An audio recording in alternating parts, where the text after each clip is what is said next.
नमस्कार। जैसा कि आपको मैंने कहा था कि सोमवार को सामाजिक विज्ञान के विषय पर नॉर्मलाइजेशन या कठिनतम स्तर की क्या प्रक्रिया, इस प्रक्रिया पर आयोग क्या निदान निकालेगा, जिसको लेकर के हमने ज्ञापन तैयार किया है। और ज्ञापन के साथ साथ संजय सर से हमने मिला भी है। संजय सर से हमने उप सचिव साहब, डिप्टी सेक्रेटरी से हमने वार्ता भी हमारी 20 मिनट की हुई। हमारे साथ सर्वेश जी थे और तमाम साथी थे। मेरा ज्ञापन है, मैं इस ज्ञापन को बताना चाहूंगा पढ़ के। सेवा में अध्यक्ष महोदय, उत्तर प्रदेश शिक्षा सेवा चयन आयोग, प्रयागराज इलाहाबाद, उत्तर प्रदेश। विषय विज्ञापन संख्या 2/2022 के अंतर्गत टीजीटी सामाजिक विज्ञान परीक्षा में विषयवार कठिनाई स्तर की असमानता परिणामों में पारदर्शिता हेतु निवेदन। महोदय, निवेदन है कि सामाजिक विज्ञान विषय के अंतर्गत विषय इतिहास, भूगोल, नागरिक शास्त्र, अर्थशास्त्र के प्रश्न पत्रों में कठिनाई स्तर में स्पष्ट असमानता देखी गई है, जिसे चयन प्रक्रिया की निष्पक्षता प्रभावित होने की आशंका है।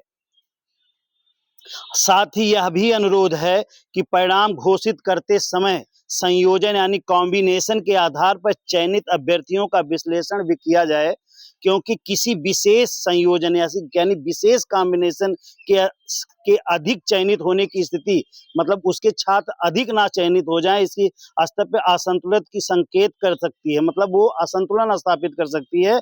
अतः निवेदन है कि विषयवार कठिनाई स्तर के आकलन हेतु एक स्वतंत्र विशेष समिति गठित की जाए। हमारी पहली मांग है कि विशेष विषयवार कठिनाई स्तर के आकलन हेतु स्वतंत्र विषय समिति गठित की जाए। दूसरी हमारी मांग है परिणाम में विषय एवं संयोजन यानी कॉम्बिनेशन आधारित चयन का पारदर्शी विश्लेषण किया जाए। साथ ही तीसरा मैंने जो बिंदु इसमें समाहित किया है कि भविष्य की परीक्षाओं में समान कठिनाई स्तर हेतु मानकीकृत प्रणाली लागू की जाए, यानी कि बराबर की प्रक्रिया लागू की जाए। एक पैनल गठित की जाए परीक्षा होने से पहले की कठिनाई। मैं शुरू से मैंने उप सचिव साहब से कहा, मैं नहीं कह रहा हूं कि भारत की राजधानी दिल्ली, लेकिन कठिन क्वेश्चन कितना कठिन हो, लेकिन सबकी कठिनाई। साथ ही अतः महोदय विनम्र निवेदन है कि उपरोक्त बिंदुओं पर उचित कार्रवाई करने की कृपा करें, जिससे चयन प्रक्रिया निष्पक्षता और पारदर्शी सुनिश्चित है। आपका सुनील।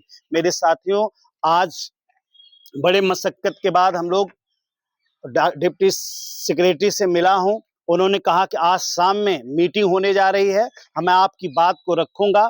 हमने कहा सर इसके बाद हम लोग क्या कर सकते हैं। इन्होंने कहा कि आप इंतजार करिए और आगे की प्रक्रिया आज 5 बजे हम आप पे विचार रखेंगे। हमने कहा कि अगर सर इस पे कोई समुचित निदान नहीं किया जाता है तो एसीपी से लेकर के तमाम अधिकारियों ने हमको ज्ञापन और सामूहिक रूप से आने के लिए, लेकिन एक दौर आएगा जब हम किसी भी कीमत पे हम लोग आ करके 10-20 की संख्या में ज्ञापन जरूर देंगे सामूहिक रूप से। अभी तो हम लोग 4-6 लोग की संख्या में आए हैं। डिप्टी सेक्रेटरी ने कहा कि निश्चित तौर पर आप विश्वास करिए, आपकी बात सुनी जाएगी और आपकी बातों में दम है। मेरे साथियों, मेरी इतिहास वालों से कोई लड़ाई नहीं है। ये लड़ाई मैं इसलिए लड़ रहा हूँ कि भविष्य में आपके साथ, चाहे कभी इकोनॉमिक्स का कठिन, कभी हिस्ट्री का कठिन, कभी नागरिक शास्त्र का कठिन, या फिर किसी चीज का कठिनाई स्तर से किसी का नुकसान न हो, जिसकी लड़ाई हम लोग लड़ रहे हैं।